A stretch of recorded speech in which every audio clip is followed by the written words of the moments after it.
Hozir biz bir emas, ikki emas, 3 ta brendni patentlab egasiga topshirishga keldik. Barakalla, Fitvay, Vitavay nomli brendlari ko'p sohada patentlandi. Bu nom 10 yilga endi xudo xohlasa sizga tegishli, Asmar aka. Rahmat, joninglar sog' bo'lsin. Shuncha yordam berdinglar, xizmat qildirdinglar butun komandalarni.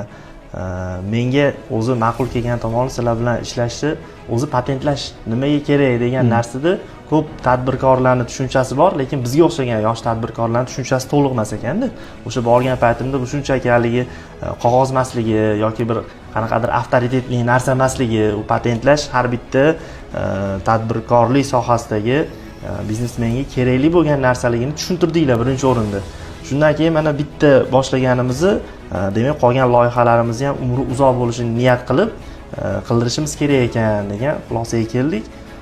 Mana nasib qilibdi. Xursand bo'lib turibmiz hozir ko'rib.